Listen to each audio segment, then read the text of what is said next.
Education must happen.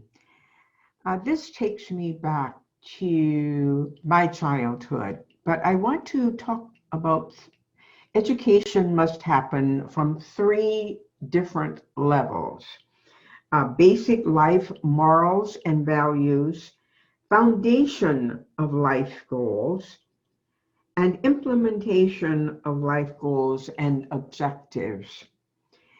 Basic life goals are those things that you learn from your parents. If you have siblings, they talk about getting along with each other.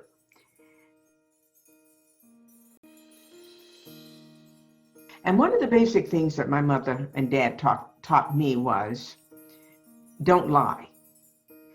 Always tell the truth, they said. Even if you think it's going to get you in trouble, tell the truth. And so I grew up thinking that one of the worst things you could do was lie. Another was work for what you get. Don't be afraid to work. That's part of meeting life's goals. That's part of becoming adult. And lastly, be responsible for your actions. And so those were things that I learned as a kid and basically took them into adulthood. And I still think those are key things that I do. The foundation of an education then begins at home. I can remember learning the alphabet, and I was a quick learner, my parents said. And so got into school before kindergarten.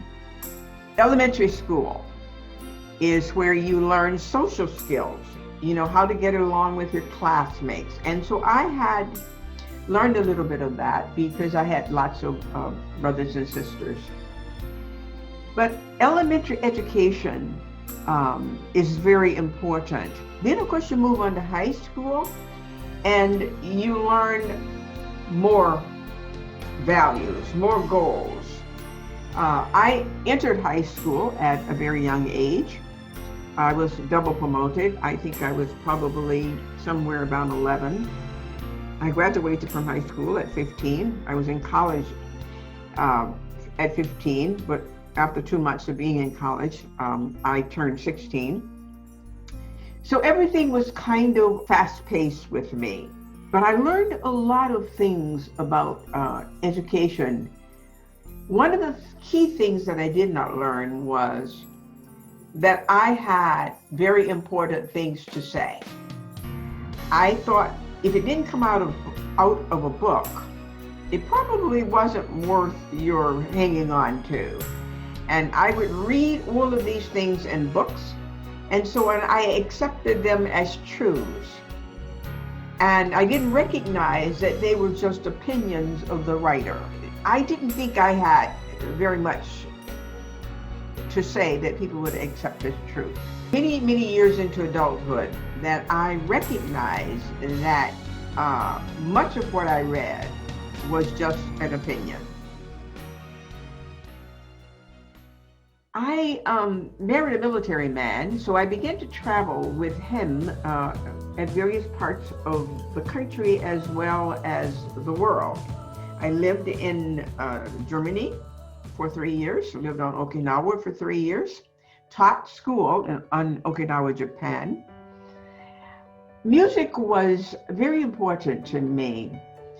I didn't think in my elementary and high school years that I had a talent in music. I could pluck out a few tunes on the piano, took some piano lessons, ended up majoring in piano in college, which I was very ill-equipped because I did not start piano until I was somewhere around 10 or 11.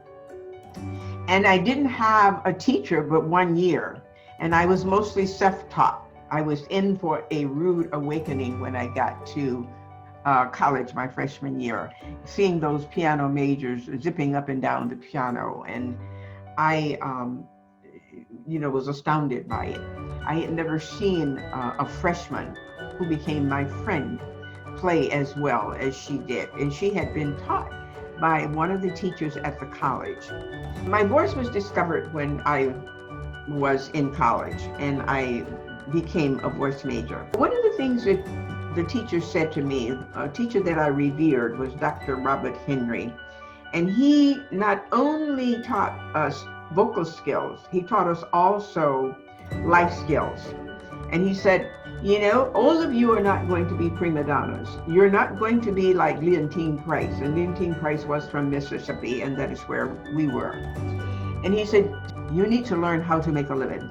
And that is by getting a degree in teaching. And so that's what I did. And that was very, very valuable information. One of the things that I learned in life skills as I plugged along as a teacher was to take the little money that I was making and make it grow into more money. And I would listen to a lot of the people who knew about investments and ask them lots of questions. And so I began to take advantage of the investment programs that the school systems offered. And I learned to play around with stock on my own, because I would listen to teachers talking about their stock. They would always have the paper checking their stock at that time. We didn't have computers like we do now. So they would be looking at their stocks in the newspaper. So I would ask questions about that. Money is essential as a human being, but one of the basic things that I think people should learn is how to treat other people. And that is what's going to give you happiness in life. I can remember wanting to get my first $1,000 in the bank. And that was very important to me, to get a savings account, you know? And so when I got that $1,000 in the bank, I was happy for only a short period of time, and I wanted to get 2,000. And when I got the 2,000, that only gave me a little bit of happiness for a short period of time. And I wanted to get 3, and it just went on and on and on. And it was later on in my life that I recognized that material things don't make you happy. They buy things for you. And I would rather be able to buy some of the things that I want, but they certainly will not fill that void that most human beings who have a basic moral fiber in them get satisfaction. But I learned to accumulate things because my father had accumulated land. Even though we were poor, one of the things that he did in the Deep South was buy land. And so he had land that had been passed from my grandfather. So early in my life, my father wrote me, and we were traveling about militarily, and he wrote and said, you know, your uncles and aunts want to sell part of the land that belonged to your grandfather. Do you want to buy that? And we said, yes, we want to buy that. And so that was my very, very first investment into other things other than savings accounts. And so, and then I went from that to getting rental property, and we did that a little bit. But all of that, it never gave me that inner, deep inner core of happiness. It never gave me a sense of peace. The things that gave me that peace were the moral values that I had learned as a child and continued to try to demonstrate those as an adult. So what I would say to everybody is that the first thing that you want to do, and hopefully you will have parents that have moral fiber. As I look at the country today, I listen to some of the people who, many of them are multi-millionaires and some billionaires. The moral fiber, as I listen to them, is just not there. Or we read about what some of the things that they do. That moral fiber is just not there. But they continually try to fill that deep hole that they have within themselves. And so they make money and more money and more money and more money. So I would say to any kid trying to grow up in this world that we live in today, if you don't have parents who give you a moral foundation, then you should seek that somewhere. either through your church or through your teachers or through just going online and reading things that give you a deep sense of peace. And in this age, we have the computer, which is so easily to do in finding articles that will give you that inner peace. Take all of those things and be the best that you can be. Give back to society what is going to help society. Money doesn't do that.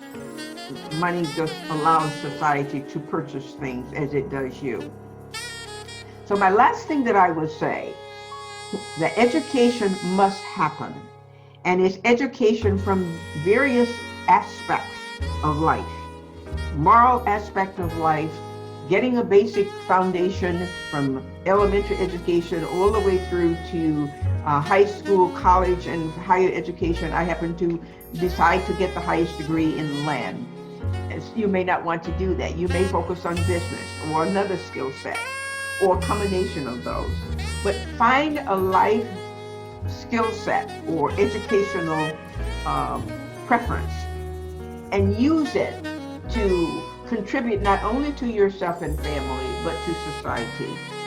And of course, implement all of the values, all of the skill sets that you have, all of the education that you get, step by step, and build the best person that you can be, and recognize